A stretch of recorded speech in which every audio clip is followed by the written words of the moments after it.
Brindaron con leche para despedir el año, un año que comienzan, igual que terminaron, con sus tractores apostados al pie de la muralla de Lugo. Y claro, tantos días de protesta empiezan a pasar factura a los comerciantes de la ciudad que han vuelto a alzar la voz. Lucía. Sí, no es la primera vez, los escuchamos hace unos días y ahora dicen que aunque comparten los motivos de la movilización, consideran también que los ganaderos deberían cambiar su fórmula para no perjudicar sus intereses económicos. Los empresarios lucenses tachan de exceso una tractorada que está a punto de cumplir un mes en su segunda edición. La primera, recordamos, fue en verano.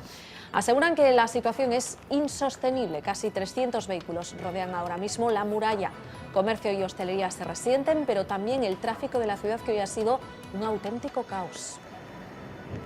A medida que se dificulta el acceso a la zona monumental, pues el número de personas que vienen es menor y por lo tanto se están desplazando a otros sitios a realizar las compras. Desde la asociación se ha apoyado las reivindicaciones de los ganaderos y seguimos entendiendo que deben defender sus intereses, tienen toda la legitimidad, pero tienen que ser conscientes de que el comercio y la hostelería de dentro de murallas no puede soportar de manera indefinida la presencia de los tractores en la muralla, porque está afectando negativamente a la actividad económica. Por no ser capaz de defender la decisión tomada por la mayoría de las bases de la organización, el líder de la CUP en el Parlamento, Antonio Baños, renuncia al acta de diputado. Este domingo el Consejo Político de la formación anticapitalista se pronunciaba en contra de la investidura de Artur Mas como próximo presidente de la Generalitat.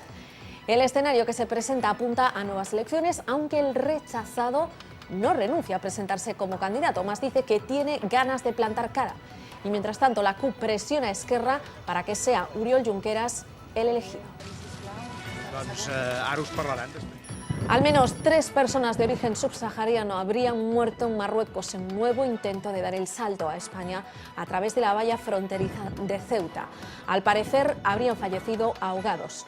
Unos 200 inmigrantes formaban parte del grupo que trató de llegar a nuestro país. También ha habido heridos por diversas fracturas. Según varias ONGs, el movimiento fue reprimido con una gran violencia. Los muertos en las carreteras secundarias suben pese al descenso de fallecidos. Es uno de los titulares del balance de tráfico de 2015 que hoy ha presentado el ministro de Interior. Las carreteras españolas se cobraron el pasado año un total de 1.126 vidas. Muchas, sí, pero 6 menos que en 2014. Galicia registró durante el año que acaba de terminar el menor número de muertos desde que hay registros. En total, 91 fallecidos, 19 menos que el año anterior. A Coruña y Pontevedra son las 2 provincias con más siniestros mortales. Hace más de una década hay que tener en cuenta que en el 2000 se dejaron la vida en el asfalto de nuestra comunidad 380 personas. No tenemos nada que envidiarle ni a París ni a Nueva York. Galicia es el 6º mejor destino turístico del mundo, al menos en relación calidad-precio. Así lo considera la publicación especializada en viajes Lonely Planet. Los expertos de estas prestigiosas guías califican a nuestra comunidad como una salvaje región llena de espectaculares rías y pueblos vírgenes. También destacan su interesante calidad gastronómica. En el ranking de lugares bonitos y rentables para ver en este 2016, nos superan las ciudades vietnamitas de Ho Chi Minh y Kano, Kenia, Tanzania, Uganda y en la primera posición, Estonia.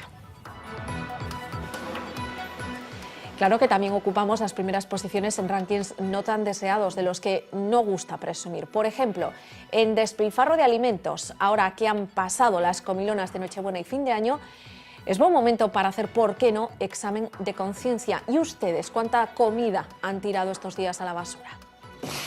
Esta noche, en la última parte de Más que Contar, hablaremos con Sergio Camiña. Él es técnico del área de proyectos del Clúster Alimentario de Galicia. Sobre todo hablaremos con él de qué podemos hacer para evitar que una cuarta parte de lo que compramos acabe siendo desperdiciado. Por si la cantidad en kilos no les dice mucho, 63 kilos cada año, ahí va el dinero que eso supone, 1.000 euros anuales tirados directamente al cubo de la basura.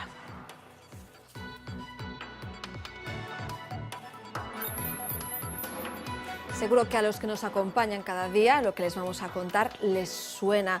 Nos hemos cansado de contar cómo mucho del talento gallego ha tenido que salir fuera de nuestra tierra a buscar su futuro, a realizar investigaciones fuera. Pues hoy también tenemos una buena noticia porque uno de nuestros grandes científicos, de nuestros grandes investigadores, regresa a nuestra tierra para desarrollar un proyecto sobre el cáncer. Sí, aunque suene muy raro, es aquí en Galicia y hoy nos va a explicar de qué va todo esto, el mismo que nos acompaña, José Manuel Castro Tubío. ¿Qué tal? Muy buenas tardes. Muy buenas tardes. Si decimos que vas a desarrollar, no sé si decir por fin en Galicia, una de las investigaciones sobre el cáncer más importantes del mundo, ¿estamos en lo cierto? Estáis en lo cierto, pero sería igual mejor decir voy a intentarlo. Bueno, vas a intentarlo. Sí, voy a intentarlo. Pues bueno, he tenido la suerte de conseguir un contrato del proyecto Ramón y Cajal, que me permite venir a Galicia para desarrollar pues, la investigación que he venido desarrollando durante los últimos años, pero ya de una forma independiente, ¿no? Hasta ahora pues digamos que dependía siempre de mis mayores y a partir de ahora pues es una cosa que intentaré hacer por mí mismo, pues consiguiendo los recursos apropiados y también pues creando mi propio grupo de investigación.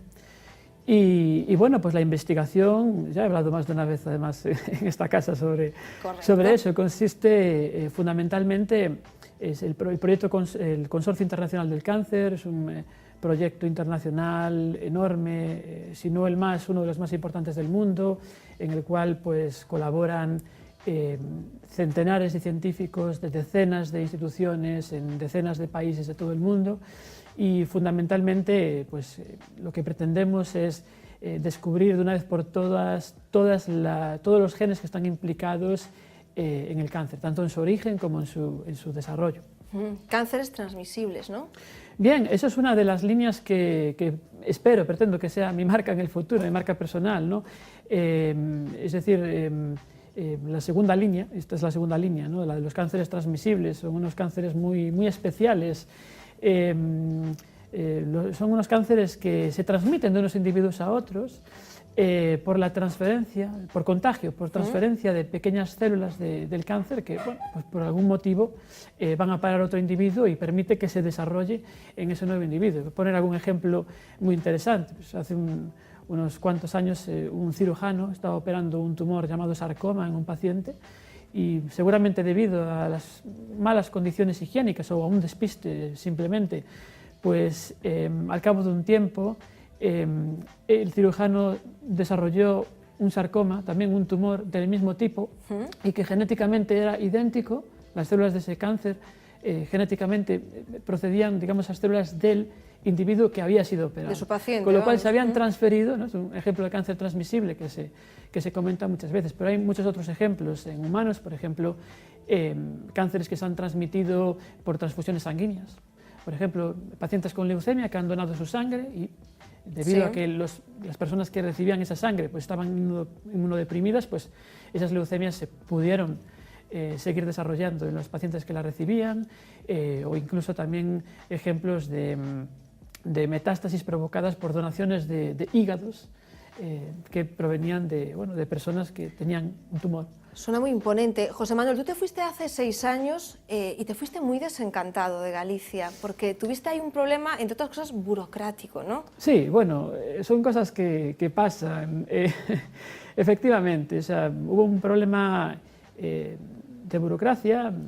Ese no fue el motivo por el cual me fui de Galicia. El problema burocrático consistía en que, bueno, yo venía que no era poca cosa. Sí, bueno, es decir, yo hice un viaje a Estados Unidos de investigación y al volver me enteré que había perdido mi beca para poder terminar mi tesis doctoral y fuera simplemente debido a un error burocrático y además en ese momento se sumó también que hubo cambio de gobierno y por tanto pues digamos que los nuevos que llegaban al gobierno tampoco se quisieron recibirme para arreglar esta cuestión, no querían igual pillarse los dedos como una cuestión banal para ellos. Un poco en el medio de la nada. Sí, bueno, tuve que buscar un trabajo alternativo, por eso tardé muchos años en terminar mi tesis, que a la larga me vino muy bien esto, pero bueno.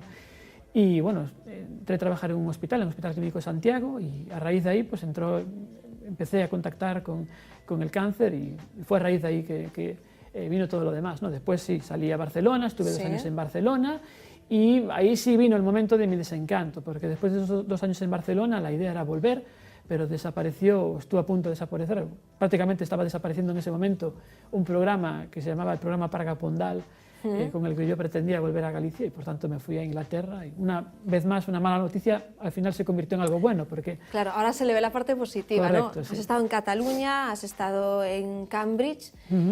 ¿Qué ha sido lo bueno y lo malo? ¿Cómo se puede resumir?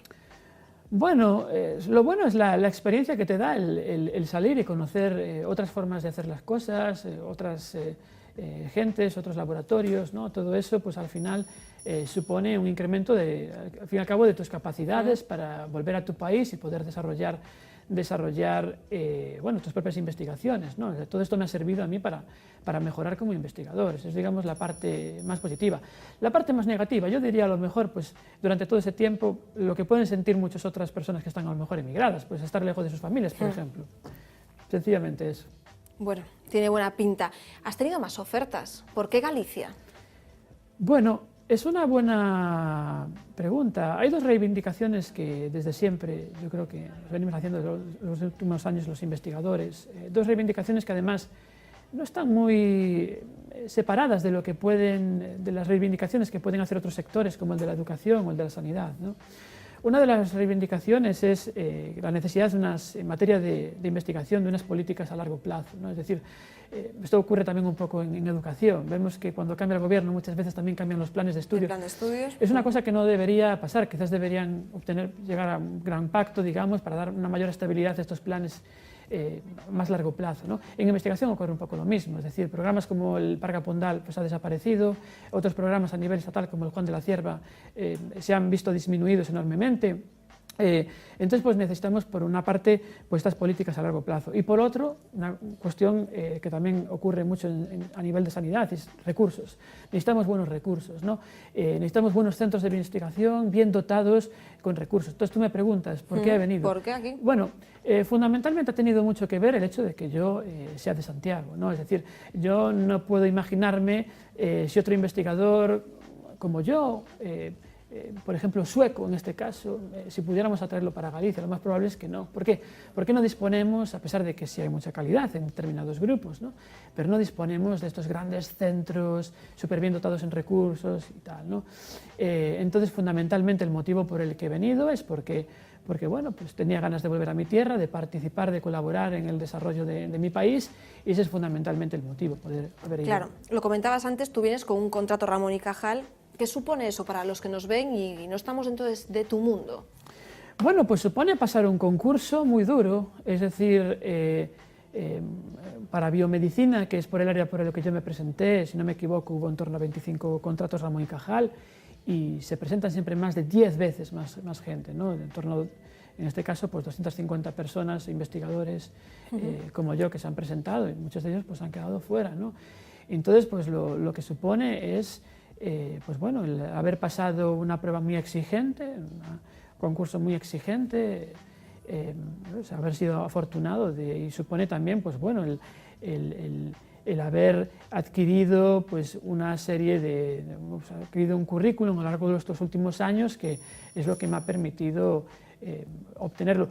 En plan de futuro, ¿qué es lo que significa? Claro, ¿te garantiza una estabilidad? Bien, es una estabilidad en principio a corto plazo, pero sí me permite pues, poder desarrollar mi propio grupo de investigación, que es una cosa que hasta ahora no he podido hacer. Hasta ahora pues, dependía, como quien dice, de siempre una persona que estaba por encima de mí, que es el que decía un poco por dónde deberían ir los tiros.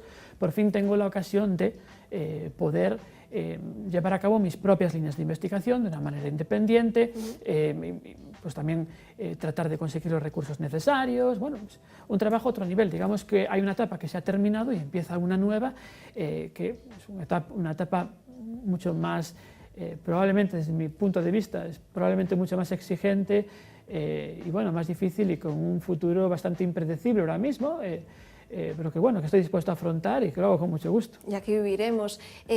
Como tú, muchos de tus colegas han tenido que irse por obligación, pero ¿tú crees que un investigador debería pasar una temporada fuera para formarse, para adquirir más conocimientos? Es totalmente necesario. Bien, ahí podríamos entrar en preguntas como en qué lugares, cuánto tiempo. Bueno, Es decir, yo creo que más o menos todos los investigadores, después de un tiempo de estar fuera, pues ya se dan cuenta cuando están realmente preparados para poder llevar a cabo sus propias investigaciones de una manera un tanto independiente, ¿no? Lo que pasa es que las exigencias son cada vez mucho mayores. Es decir, no querría igual entrar mucho en esto, pero no me imagino, por ejemplo, a los que fueron mis tutores, mis mentores, seguramente pasaron, y desde luego pasaron por un programa también muy exigente para volver, ¿no? Pero seguramente no se parece a lo que estamos viviendo en la actualidad. Digamos que el cuello de botella por el que nos hacen pasar ahora mismo es muy, muy exigente. Entonces, las dificultades son realmente enormes, ¿no? Claro, interpreto por lo que has venido diciendo hasta ahora que tú estás de acuerdo en ese argumento de que Galicia derrocha talento universitario, talento investigador, ¿o no tanto? Galicia nos forma muy bien. En general, el Estado nos forma muy bien. Pero no retiene. Somos súper bien valorados fuera. Sí. Es cierto, la capacidad para retener se ve disminuida y ahora mismo hay una crisis muy importante en cuanto a cuáles son las fórmulas para retener el talento, ¿no? Se está hablando, por ejemplo, de que quizás habría que seguir un modelo similar al ICREA o el Ikerbasque, que se hacen tanto respectivamente en Cataluña como en el País Vasco, que básicamente son unos programas de retención de talento y de darles estabilidad. Un sistema no funcionarial, con lo cual, pues bueno, un poquito más complejo de establecer, ¿no? Conforme a las normas que están, digamos, preestablecidas.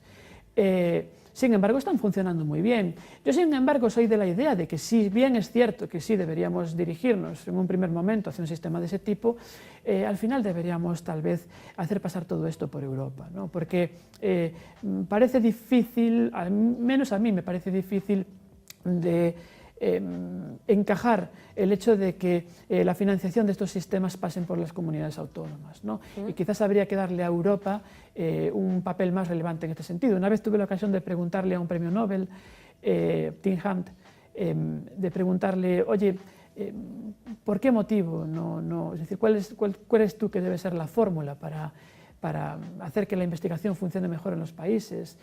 Yo le preguntaba, ¿por qué no se hace pasar esto por Europa? La respuesta de él fue que todos los países tienen, que más y que menos, pues tiene, digamos, unos sectores estratégicos de los cuales no quieren prescindir. Entonces, pues en el caso de Galicia, por ejemplo, el sector marítimo, todo lo que hay en torno, pues, bueno, los mariscos, ¿no? Y todo esto, ¿no? Mucha parte de acuicultura. No creo, por ejemplo, que sí creo que si todo pasara por Europa seguramente habría dificultades para financiar estos sectores estratégicos. Pero bueno, creo que todo funcionaría probablemente mucho mejor si se hiciera pasar todo por Europa. Claro, tú que has compartido en esta experiencia, seguro que trabajo con muchos talentos de diferentes partes del mundo. ¿Sucede esto que sucede aquí? ¿Que muchas veces os vais para no volver? Bueno, si nos comparamos con países desarrollados de Europa, de nuestro entorno, pues bueno, algunos países en los que sí pasan cosas similares, como puede ser Portugal a lo mejor, o países que tienen una situación mucho peor, como por ejemplo la de Grecia, en los cuales ya los investigadores ni siquiera se plantean volver. En nuestro caso estamos en una situación un tanto intermedia, yo diría, porque sí queremos volver, se nos ponen ciertas facilidades para volver, pero no todas las que deberían ser. Pero desde luego esto no ocurre para nada en países como Inglaterra, Francia. Es curioso además el caso de estos países, o incluso Alemania, el caso de estos países, porque por ejemplo en Inglaterra mis compañeros, los que eran en aquel momento compañeros míos, o lo fueron durante los últimos 4 años, ni siquiera salieron de Inglaterra. Claro. Entonces esto les hace pensar, bueno, es un país en el cual pues tienen un montón de posibilidades y no tienen ni siquiera la necesidad de salir. Yo creo que eso no es bueno. Claro, pero es bueno ir a formarse, pero también tener opciones, ¿no?, en tu país. Correcto, ellos tienen opciones de sobra. En Francia pasa un poco lo mismo también. Sin embargo, en Alemania sí salen, ¿no? Y el propio sistema les obliga a esto también. Hablas de tus compañeros en Inglaterra. ¿Quién es tu equipo? ¿Quiénes son ellos? ¿Los que te van a acompañar aquí en Galicia? ¿Es gente de aquí? Bueno, los que me van a acompañar aquí en Galicia, bien, digamos, ahora entro en un periodo ahora de conformar mi propio grupo. Cuento con la suerte de tener compañeros aquí en Galicia, en la Universidad de Vigo, muy buenos, del grupo de David Posada, que bueno, es un biólogo evolutivo muy reputado, muy conocido. Entonces, bueno, y cuento además con buenos recursos que me van a proporcionar la Universidad de Vigo. Además, también cuento con muy buenos compañeros fuera, de la Universidad de Vigo, la Universidad de Santiago, también apoyos en La Coruña. Digamos que bueno, el ambiente es muy propicio para poder desarrollar una investigación de calidad. También tengo gente en Pontevedra, muy buenos colaboradores allí. Pero al mismo tiempo pues también tengo colaboradores en el extranjero. Voy a tener una estrecha colaboración con grupos de la Universidad de Cambridge, también con el Instituto Sanger en Cambridge. Nos das a también. nutrir un poco de lo que has vivido, Sí, las personas sí. con las que pero has bueno, contactado. al mismo tiempo, hoy en día, gran parte de la investigación que realizo se hace a través del teléfono, a través del Skype, a través entonces tenemos pues la verdad es que prácticamente teleconferencias todas las semanas, con lo cual es muy fácil pues estar con los compañeros tanto de Barcelona como de Inglaterra, como de Estados Unidos, como de Australia. Es muy difícil establecer los horarios para tener estas comunicaciones, porque claro, el trabajo del día a día, gente de claro, todo el mundo, tenemos al otro lado del compañeros en Australia, en China, en Italia, en Barcelona, en Estados Unidos. Bueno, entonces es muy complicado. Pero bueno, te da un poco una idea de cómo son estos proyectos. Complicado y lo bueno, ¿no? Y lo bueno, por supuesto, sí, sí. José Manuel, muchísimas gracias por haber atendido a Más A que vosotros. Contar. Muchos éxitos que te seguiremos de cerca, que serán los éxitos de todos. Espero que sí, y espero poderoslo contar. Muchas gracias. Buenas noches. Nosotros en Página Política hay novedades porque un día más no podemos evitar hablar de Cataluña. Hoy les tenemos que contar la dimisión, una enorme división, la de Antonio Baños en la CUP, mientras Artur Mas se mantiene, quiere seguir siendo el cabeza de lista. Todo apunta a que ahora sí se podrían repetir las elecciones. A pesar de los pesares, Artur Mas no se quiere quitar de en medio. Estic tranquil·líssim i amb ganes de lluitar, amb ganes de tirar endavant, amb ganes de plantar cara també en els poders de Madrid, que sempre han intentat que aquest país doncs, no pogués tirar endavant, però també amb ganes de plantar cara en alguns d'aquí que posen les coses excessivament difícils. La CUP se lo ha puesto difícil, sí, pero él se resiste a hablar de elecciones todavía. Ja en parlarem. Todo con el respaldo de su partido, que por ahora no quiere ofrecer otro candidato convergente. No proposarà cap altre nom a la investidura ni de dins de Convergència ni de Junts pel Sí que no sigui el president Artur Mas. Con un candidato de Convergencia que no se llame Artur Mas, la CUP volvería a plantearse su apoyo. Con uno de Esquerra habría un sí unánime. Nosaltres no hem amagat mai que donaríem suport a un candidat de Junts pel Sí, sigui directament vinculat a Esquerra Republicana, com és el cas d'Oriol Junqueras, o fins i tot el perfil d'algun independent. També vam posar en el seu moment el nom de Raúl Romeva sobre de la taula. ¿Habrá candidato nuevo? Romeva en silencio. Buen día.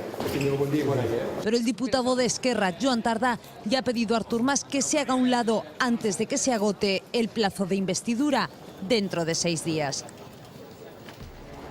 Las Navidades han sido para disfrutarlas y aunque ha habido una intensa agenda política, también ha habido momentos para olvidarse del trabajo. ¿Quién nos iba a decir que Mariano Rajoy tenía tanto ritmo y sobre todo que lo íbamos a ver bailando así uno de los grandes temas de Rafael?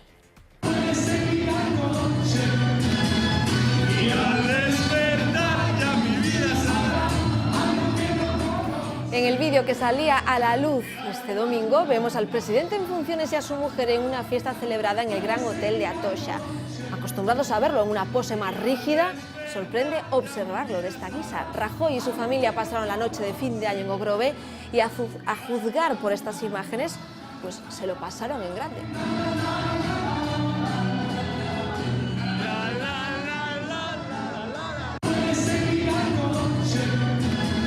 Ahora sí, momento para hablar con detalle de la previsión del tiempo los próximos días. Xavi, hola de nuevo, además porque mañana va a haber muchas personas en la calle, muchos niños esperando ver a los Reyes Magos, ¿no?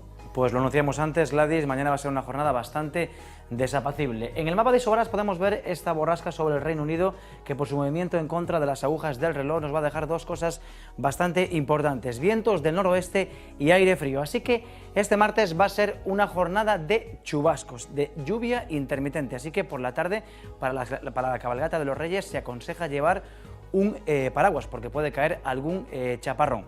Con ese aire frío, a partir de los 700 metros de altura, esos chubascos van a caer en forma de nieve. De hecho, para este martes tenemos activado 2 avisos de color amarillo en la montaña de Lugo y en la montaña de Ourense por acumulaciones superiores a los 5 centímetros de nieve, así que mucha precaución en las carreteras y también mucha precaución en la costa, porque los vientos del noroeste van a soplar con cierta intensidad.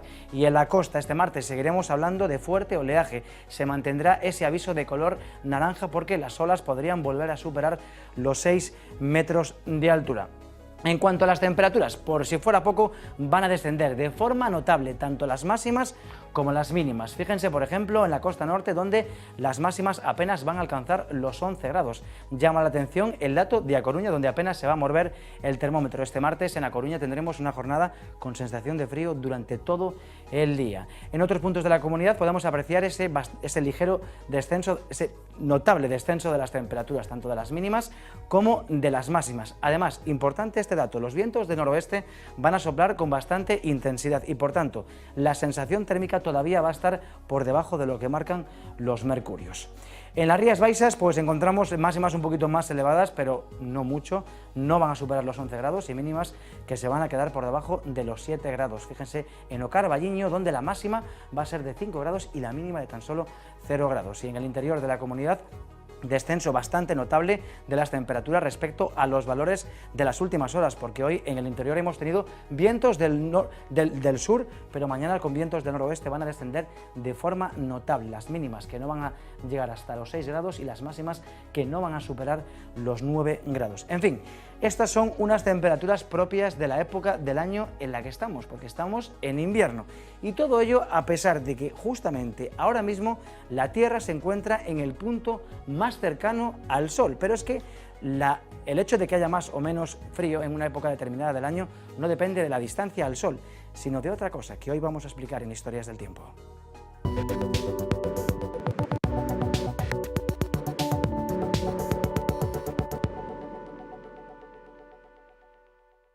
En 1609, el científico alemán Johannes Kepler publicó la obra Astronomía Nova, que contenía 2 de sus 3 famosas leyes sobre el movimiento de los planetas.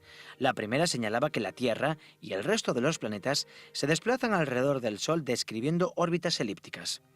Esto supone que la Tierra no está siempre a la misma distancia de la estrella. Cuando atraviesa el punto más lejano al Sol está en el afelio, a una distancia de 152 millones de kilómetros, y cuando se sitúa en la zona más próxima, en el perihelio, a 147 millones, justo donde se encuentra estos días. Foi un gran descubrimiento de Kepler baseado sobre as observacións de Tycho Brahe e, bueno, foi un gran descubrimento porque explicou moito todo o sistema solar e, ademais, bueno, nos fixo entender unha cuestión bastante curiosa, e é que o inverno no hemisferio norte dura algo menos que no hemisferio sur, e iso é porque como o movimento é unha elipse e os planetas no seu movimento percorren áreas iguais en tempos iguais, pois cando estamos máis preto do Sol, que é o caso, temos que percorrer a órbita un pouco máis rápido que no verán, que nos coincide a nos no hemisferio norte na parte que estamos algo máis lonxe do Sol. E iso explica que o inverno dura algúns días menos que o verán no hemisferio norte. Es decir, ahora mismo la Tierra se está moviendo a más velocidad precisamente por estar en el perihelio,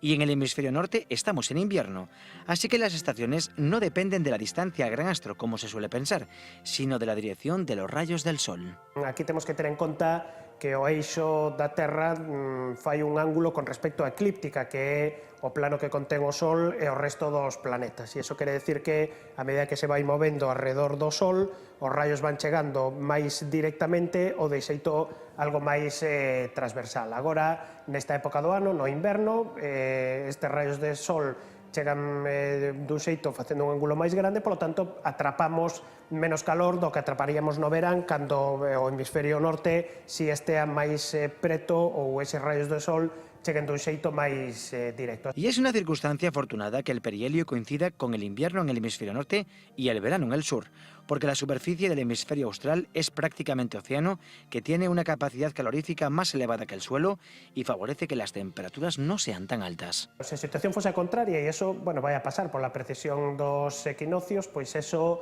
significaría que na época do verán no hemisferio norte sería cando estaríamos máis preto do Sol, polo tanto, aí as temperaturas subirían moito porque a Terra non ten tanta capacidade calorífica como o mar, e polo tanto, as temperaturas a nivel global da Terra subirían máis no verán, e, sin embargo, cando fose ao revés, pois no hemisferio sur, con toda esa cantidade de agua, digamos, recibiría menos radiación, por lo tanto, las temperaturas serían más bajas. Además de hacerse aquella famosa pregunta de por qué las cosas son como son y no de otra manera, Kepler dijo una vez que donde hay materia, hay geometría.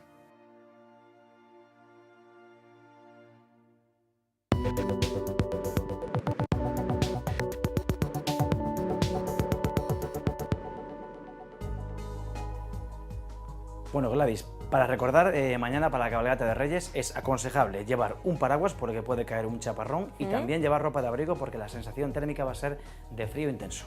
Bueno, pues consejos para todos los que nos ven. Gracias, Xavi, porque creo que a ti y a mí nos va a coger a cubierto. Hasta mañana. Nosotros volvemos, paramos solo unos minutos y a la vuelta les hablamos de alimentos. Sí, de toda esa comida que se tira a diario en cada casa. ¿Sabe cuánto nos cuesta a cada español? Pues 1.000 euros al año. Ahora se lo explicamos.